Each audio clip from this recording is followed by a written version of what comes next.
Saudara, rapat pembahasan anggaran pemerintah Kabupaten Ogan Ilir, Sumatera Selatan tahun 2021 Sabtu malam ditunda. Penundaan itu menurut Ketua DPRD Ogan Ilir Soeharto selain karena tidak quorum juga karena Sekda Ogan Ilir selaku tim anggaran pemerintah daerah TAPD tidak hadir dalam rapat tersebut. Yang hadir hanya terlihat Asisten 2 Musin Abdullah dan Kepala Bapeda Ahmad Tahir. Dalam keterangannya, Ketua DPRD Soeharto mengatakan seharusnya rapat malam itu membahas kebijakan umum anggaran prioritas plafon, anggaran sementara atau KUA PPAS revisi yang dilakukan oleh pihak eksekutif. Sebab sebelumnya pimpinan DPRD Ogan Ilir telah melakukan konsultasi kepada Kementerian Dalam Negeri terkait draft anggaran yang diajukan sebelumnya.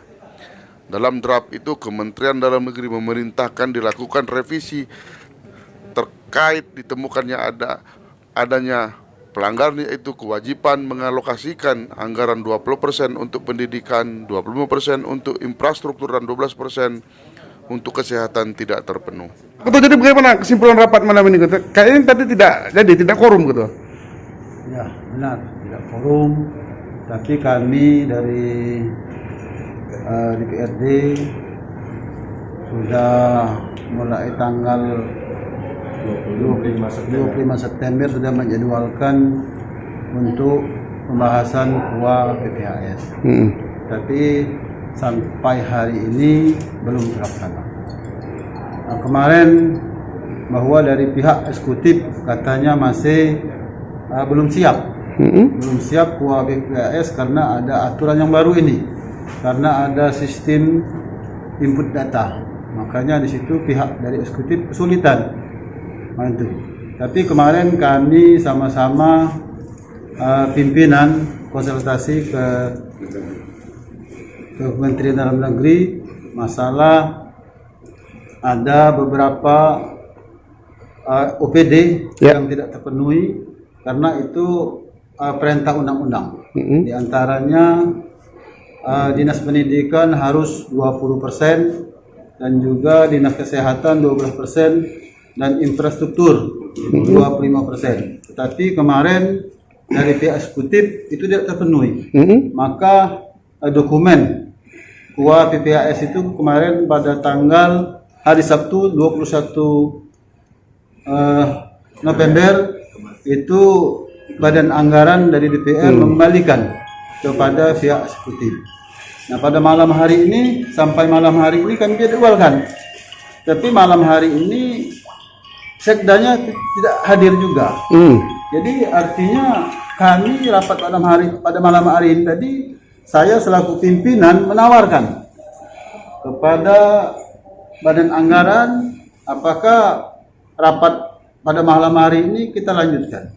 Tetapi tadi ada 4 fraksi yang hadir menyatakan bahwa rapat pada malam hari ini ditunda. Nah, ini artinya kita dengan waktu yang singkat ini, karena 30 November ini KUA PPAS ini harus selesai disahkan. Tetapi pada malam hari ini ternyata belum selesai. Apa implikasinya jika sampai 31 November tidak selesai? Apa yang akan terjadi dengan anggaran Pemkab Ogan Ilir, Ketua? Kami dari ini terus terang kami sebenarnya sudah menjadwalkan dari tanggal 25 September sampai pada malam hari ini. Artinya tidak pernah quorum itu apa? Bukan tidak pernah quorum. Bukan tidak pernah quorum ya? Dari tanggal 20 September itu, nah itu pihak eksekutif belum siap.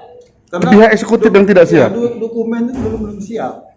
Nah, kemarin sudah siap, ternyata dokumen itu menurut Badan Anggaran tidak sesuai dengan aturan. Apakah karena faktor begitu besarnya dana untuk transformasi pertanian itu sehingga memakan pos yang lain sehingga tidak cukup 20% untuk pendidikan, 12% untuk kesehatan dan lain-lain itu? Apa karena ada faktor itu, Pak Ketua?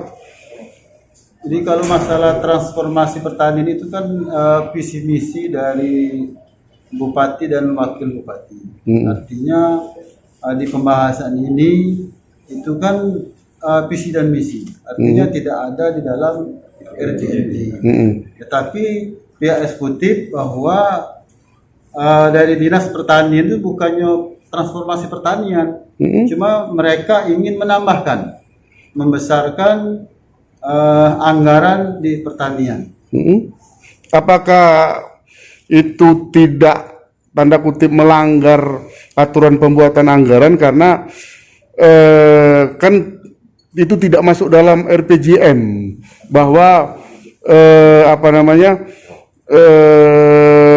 transformasi pertanian atau nama lainnya itu kan adalah program untuk tahun depan. Artinya setelah mereka jika pun terpilih nanti tadi bukan yang akan yang sekarang, karena ini kan 1.000 pengusaha kabarnya yang saya dengar untuk RPJM-nya ini. Bagaimana Pak? Makanya dari Badan Anggaran hari Sabtu yang lalu itu dokumen KUA PPS itu dikembalikan supaya untuk diperbaiki, supaya memenuhi ada beberapa OPD diantaranya pendidikan, kesehatan dan infrastruktur. Artinya memang terpotong oleh dana itu dalam anggaran itu, dan itu artinya akan melanggar karena kurang dari 20% artinya kan, dan itu tidak disetujui. Nah, apa langkah selanjutnya agar bisa dilaksanakan bisa memenuhi 20% dan nanti disetujui oleh gubernur? Kita kan menunggu karena rapat ini belum bisa dilanjutkan. Nah, oleh karena kita kan Senin nanti kan sudah habis waktunya. Nah, kalaupun misal pada malam hari ini kita bahas selesai, artinya kita akan melalui 5 paripurna. Nah, apakah dengan 5 paripurna itu dengan 2 hari ini apakah bisa selesai? Nah, itu pertanyaannya begitu. Nah, apakah bisa selesai itu Pak Ketua? Nah, ini yang jadi masalah kan. Itu paripurna itu setelah pembahasan ini artinya kita paripurna penandatanganan bersama antara kepala daerah dan pimpinan. Nah, setelah itu baru ada penyampaian nota pengantar. Nah, terus lagi ada paripurna lagi pandangan fraksi. Paripurna lagi jawaban bupati. Nah kemudian pembahasan lagi kembali lagi dengan Banggar. Nah, ini pertanyaannya jika tidak selesai sampai 31 November, apa yang akan terjadi? Apakah kembali ke anggaran lama atau bagaimana ini? Artinya kita kalau seandainya 30 November ini terlaksana badan anggaran ini, ya tentunya kita nanti konsultasi dulu ke kementerian. Konsultasi ke kementerian. Dan pertanyaan berikutnya, apakah pihak DPR tidak khawatir jika memaksakan sesuatu yang memang kemungkinan bakal melanggar? Contoh soal yang tadi 20% untuk pendidikan, kesehatan 12%, jika tidak terpenuhi itu apa itu bukan berarti melanggar itu apa? Makanya kita kan khawatir juga yang namanya melanggar artinya kita ada sanksi. Iya, nah itu maksud saya begitu. Itu makanya KUA BPHS itu kemarin dikembalikan. Oke. Apakah ada kemungkinan kembali ke anggaran lama? Tidak bisa. Tidak bisa ya. Oke, makasih Pak Ketua.